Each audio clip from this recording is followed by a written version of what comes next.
Hello दोस्तों, आप सभी लोगों का एक और बार फिर से स्वागत है हमारे चैनल पे। तो आज हम एक और ब्रांड न्यू एपिसोड आप सभी लोगों के लिए लेके आ चुके हैं, जो है सोल लाइन 2 का ब्रांड न्यू एपिसोड नंबर 43। तो चलिए लेट्स बिगिन। एपिसोड की स्टार्टिंग में हम लोग देखते हैं कि युहाओ और वांग डोंग दोनों एक साथ बैठकर बातें कर रहे हैं। तभी युहाओ उसे पूछता है कि क्या जिन्यू टीम ने हार मान ली थी, जिस पर वांग डोंग उसे जवाब देता है कि मैं तब याओ टाओ के साथ उसकी इविल स्पिरिट फायर को कंट्रोल में लाने की मदद कर रही थी। इसकी वजह से वहाँ पर बाहर जो कुछ भी हुआ वो मुझे नहीं पता, क्योंकि याओ टाओ की उसकी fire power out of control हो गई थी। कल उसकी वजह से टीम बैटल के बाद मैंने देखा कि जिंगलू नेशनल एकेडमी के सभी प्लेयर्स बहुत ही बुरी तरह घायल थे, इसलिए वो गेम हमने तुरंत ही रोक दी। तब युवा बोलता है कि तो अच्छा, तो ये सब हुआ था। जिस पर वांग डोंग कहता है कि अब हमारा सिर्फ आखिरी एक गेम बचा है, जो है मेंटल सीनियर सोल एकेडमी के साथ सोल कंपटीशन फाइनल में। इसके साथ वो दोनों उठ जाते हैं और तब युवा उसे कहता है कि हाँ सही कहा, अब सिर्फ फाइनल रह गया है। इसके लिए हमने काफी लंबा सफर तय किया, आखिरकार फाइनल में पहुंच ही गए। और वो दोनों फिर तुरंत ही एक दूसरे से वादा करते कि कल किसी भी हाल में हमें जीतना ही होगा ये मैच। तभी टीचर जू की आवाज आती है, युहाओ और वांग डोंग दोनों मीटिंग रूम में आ जाओ, जिसके साथ वो दोनों ही बाहर आ जाते हैं, जहाँ पर हम लोग देखते हैं कि टीचर जू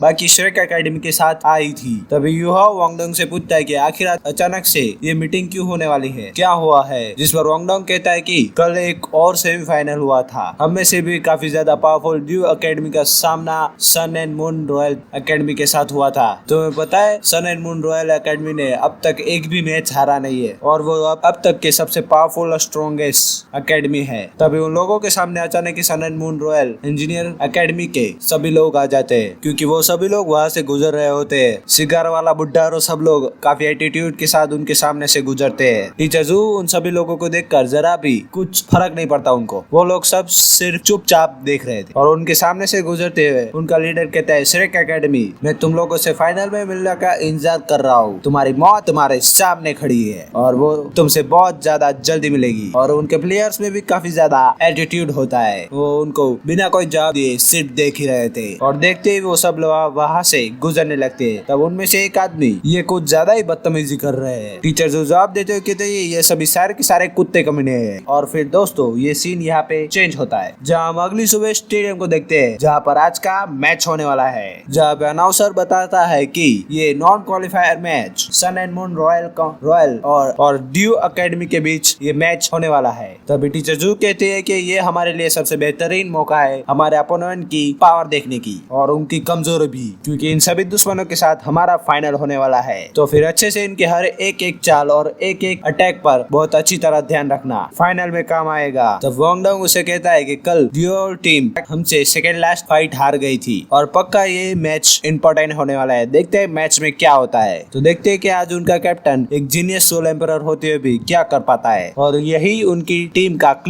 मेन प्लेयर है। हमें देखना है कि ये इस मैच में कैसे कमबैक करता है, ये हमें देखना है। और हम देखते हैं कि ड्यू टीम के फाइट चैंपियन अपने वेपन से तुरंत अपने दुश्मन के सामने अटैक कर देता है, एक ड्रैगन स्लैश अटैक कर देता है, जो बहुत ही ज्यादा पावरफुल था, जिस वजह से सन एंड मून एकेडमी का प्लेयर कुछ कर नहीं पाता और वन शॉट किल हो जाता है। ये देखकर स्टेडियम में हर एक ऑडियंस देखकर शॉक हो जाती है और सन एंड मून एकेडमी के प्लेयर्स सिर्फ ये देखते रह जाते हैं। तभी अनाउंसर अनाउंस करता है कि ड्यू एकेडमी के जून पेंग जीत चुका है। उसके साथ सभी लोग चैन पेंग को चीयर करने लगते हैं। तभी चैन पेंग कहता है कि सन एंड मून रॉयल एकेडमी के सभी प्लेयर्स नल्ले क्या, क्योंकि तुम सभी का पावर एक्सट्रीम सोल मास्टर पे डिपेंड करता है और तुम लोग मुझे कभी हरा नहीं पाओगे। इसलिए मैं तुम लोगों को कह देता हूँ, तुम लोग मेरे सामने पानी कम चाहे हो और तुम सभी अनारी को आज मैं अकेले ही हरा दूंगा। और ये सब देखकर सन एंड मून रॉयल एकेडमी के सभी प्लेयर्स को काफी ज्यादा गुस्सा आ जाता है। उनका एक प्लेयर तुरंत ही फाइट के लिए जाता है, लेकिन मार्लो उसे रोक देता है और कहता है कि इसे तो सिर्फ मैं ही देख लेता हूँ। और तभी वो चेंग पेंग के पास आकर, तुम्हारी सोल पावर काफी ज्यादा डिले हो चुकी है यार, इसलिए ये लो, और उसके साथ स्लो भी हो चुकी है, इसका फायदा मैं नहीं उठाऊंगा। और वो उसे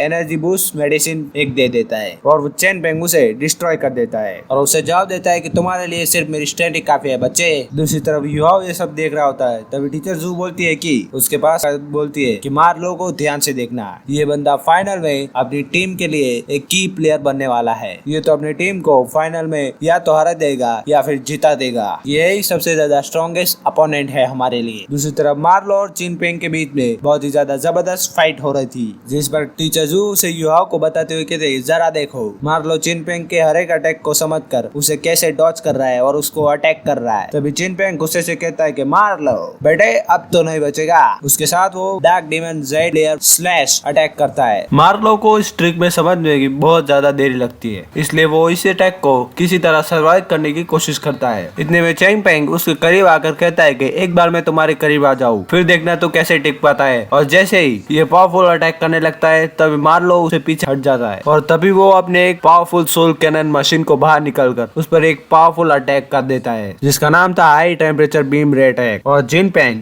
इस अटैक को नहीं रोक पाता, जिस वजह से वो उसका शिकार हो जाता है और वही वो दूर जगह गिर जाता है और दोबारा उठने की हिम्मत भी नहीं कर पाता। तभी ये बेहतरीन शो देखकर सभी लोग मार्लो को चीयर करने लगते हैं। तभी मार्लो कहता है कि मैं तो बस तेरे साथ खेल रहा था, लेकिन तुम तो बहुत ज्यादा घमंडी होने लगे थे। मेरी ये कैनन के सामने तुम्हारी कोई भी ट्रिक काम नहीं होने वाली थी, क्योंकि मैं ही सबसे स्ट्रॉन्गेस्ट स्वॉर्ड मेंटोर हूँ। और वो वहां से चला जाता है। दूसरी तरफ रेफरी चिनपेंग की हालत देखकर बोलता है कि मार्लो को इस राउंड का विनर अनाउंस करता है। इसके साथ सभी लोग मार्लो को चीयर करने लगते हैं। तभी टीचर जू कहती है कि मार्लो इतनी कम उम्र में लेवल 7 सोल हाईटेक का यूज कर सकता है, जिस पर वो युहाओ की तरफ देखकर बोलती है कि ये तो सन एंड मून रॉयल एकेडमी के बस आइसबर्ग के पहाड़ जैसा है, उसका एक छोटा सा नमूना। जिस पर युहाओ सोचता है कि वाकई ये दोनों जीनियस सोल एम्परर थे। फिर भी मार्लो चिनपेंग को हरा देता है और वो उसके हर एक अटैक को आराम से डॉच कर रहा था। और वो कहता है कि इसके साथ फाइनल में फाइट करने में काफी ज्यादा मजा आएगा। जिस पर वांग डोंग भी बड़ी हिम्मत से कहती है कि मुझे भी कल के फाइनल के लिए अब इंतजार नहीं हो पा रहा। तो भी टीचर जू कहते हैं कि मैं कल के फाइनल के लिए मैं अपने एक और लाइनअप तैयार कर रही हूँ, क्योंकि मैं फर्स्ट राउंड में कुछ इंपॉर्टेंट प्लेयर को बैच पे ही बिठाना चाहती हूँ। जिसके साथ ही वो अपना एक प्लान बताती है, जिसे सुनकर युहाओ और वांग डोंग दोनों ही पूरी तरह से शॉक हो जाते हैं। अब ये क्या होने वाला है ये तो हमें आगे ही पता चलेगा। जिसी के साथ ये सीन चेंज होता है और हम देखते हैं कि स्टेडियम में बहुत सारी पब्लिक आ रही होती है और सभी लोग इस फाइट के लिए बहुत ही ज्यादा एक्साइटेड और सभी लोगों को चीयर कर रहे होते हैं। जहाँ पर एक लड़का अपने साथी को कहता है कि इस फाइनल मैच में जीतने वाली टीम पिछली बार 3 सोल वॉल्स और 1 million gold coin soul coins मिले थे। इस बार फाइनल में जीतने पर टीम शेक एकेडमी या फिर सन एंड मून रॉयल एकेडमी।